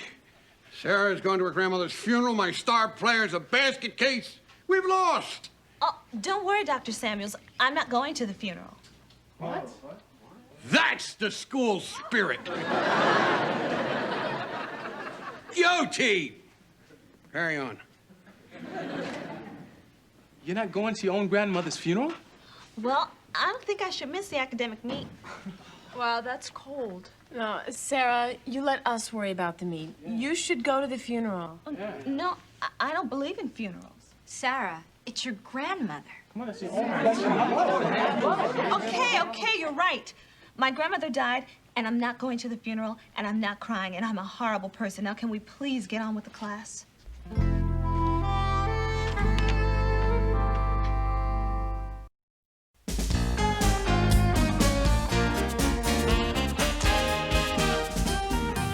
Dennis, good news. I think I'm finally over my grief.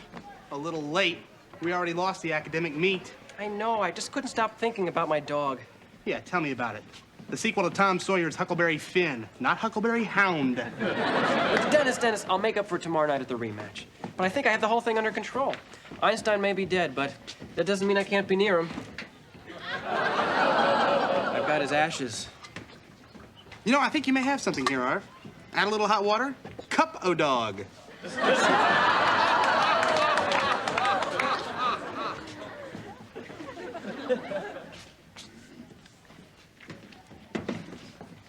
Stay.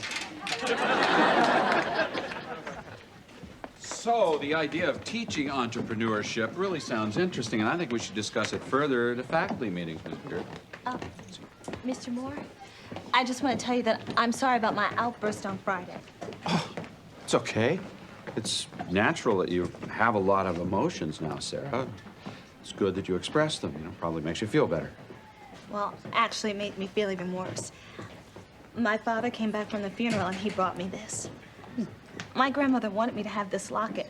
It means that she was thinking about me while she was dying, and I didn't do anything. I didn't go to see her, and I couldn't go to her funeral. You couldn't? Okay, I wouldn't. I told you, Mr. Moore, I don't believe in funerals.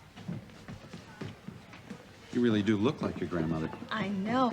It's like looking in a mirror. You know, I remember her telling me once when I was a little girl that I'd grow up to look just like her. Well, I bet you have a lot more in common besides looks. I think you should talk to your father. You know, he probably has a lot of stories about her. What's the point, Mr. Moore? It's too late. It's not too late to sort out your feelings.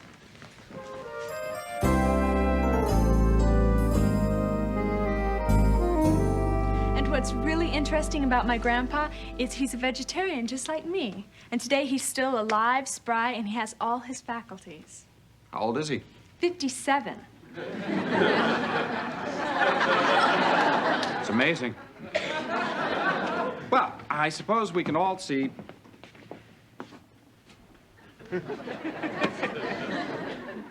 Okay, huddle up, team. Tonight's our rematch with Bronx Science. Now, last week they kicked our cans, but they had the home court advantage. Right. This time they're going to be on our floor. In front of our crowd. With our referee. If you get my drift. Arvid, you are over this dog thing, aren't you? Yes, Dr. Samuels, I am. What's in there? My dog.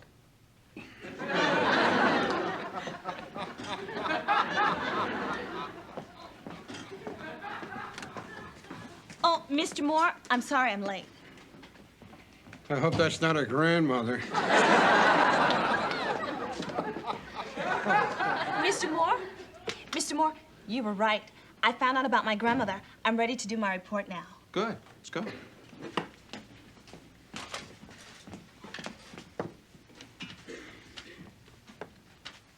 This was my grandmother, Clara Nevins. She turned out to be a lot more than just a little old lady. I found out that she lost her first baby, Back then, the infant mortality rate in Harlem was much higher than in any place else in the city. So my grandmother, she decided to devote her life to improving medical care for babies. So she worked 3 jobs, and she put herself through medical school. Then, in 1937, she became pregnant again, and this time she had proper medical attention, and she gave birth to a healthy baby boy, my father. And, you know, as my father was talking, Mr. Moore, I remembered how when I would get sick, my father, he'd call my grandmother, and she'd come over, and she'd take care of me, and she could answer all my questions. In a lot of ways, I owe my dreams of becoming a doctor to my grandmother. It's very nice. You, feel better? Well, Mr. Moore, I feel even worse now because I know what a wonderful person she was. It's too late. I'll never see her again. There's always channeling. Save it, Vicky. Maybe I should have gone to the funeral. Sarah, it's okay. I mean, I never understood the point of funerals anyway, you know? You know, a lot of people feel like Alex does. I mean, there are people who do not want a funeral after they die. But funerals are not for the dead, they're for the living. Every culture has its own burial rituals, from the pyramids of Egypt to Viking funeral pyres to Irish wakes. It's a way of saying goodbye. You're absolutely right, Mr. Moore. We'll have a funeral for Einstein. Oh, no, come on, Arvid. No, really. I'll rent a chapel, get a minister, an organist. Oh, let's just get a dustbuster and get it over with quick.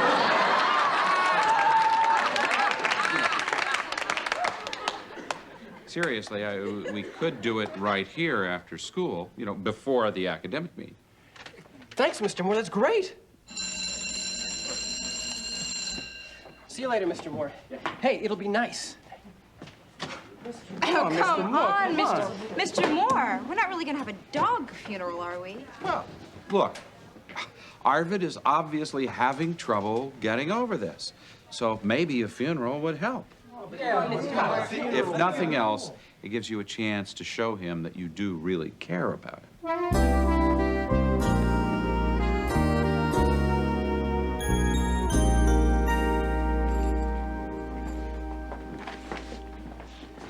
Thank you for coming.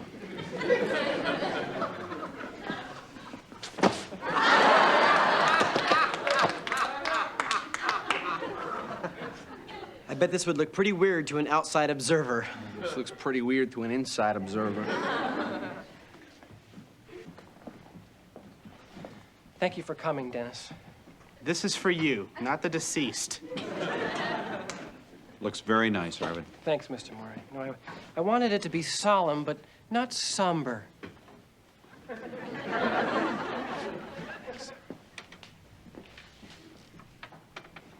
Well, we're all gathered here to mourn the loss and celebrate the life of Einstein Ingen. For 14 years, Arvid's good friend and companion. Why don't you take over from here, Arvid? Yes, right.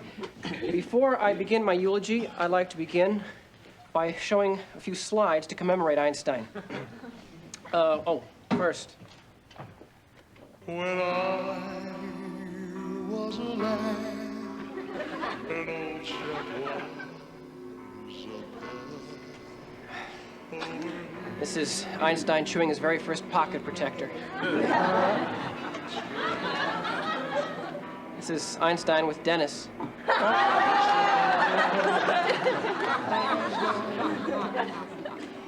This is Einstein with my grandparents. We used to take him with us whenever we would visit. This is Einstein on the beach.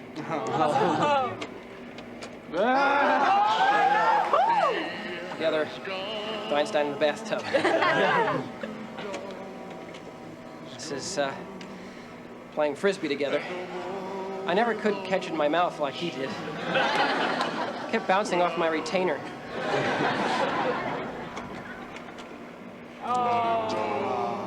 since the two of us together just last month.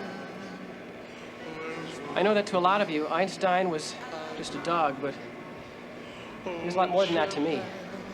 He was a living soul who brought happiness to everyone he touched. We shared a lot together. I wish I could have had more time with him.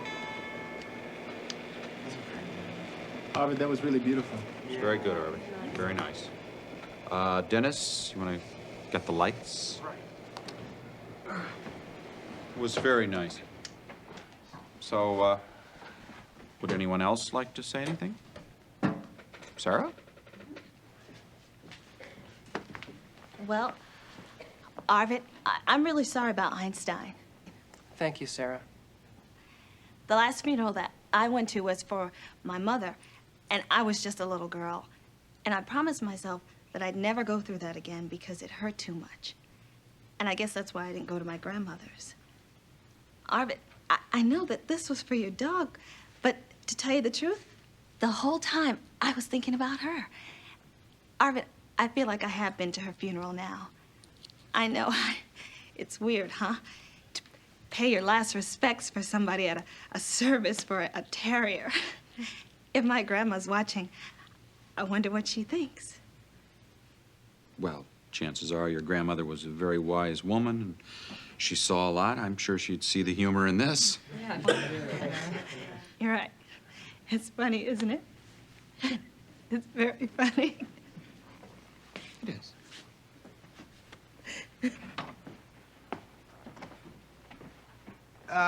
Arvid, we can't bring Einstein back, and we all know how you feel. So we wanted you to have this. Oh, thanks, Dennis. Oh, thanks, everybody. Oh, you're so cute. Yes, you are.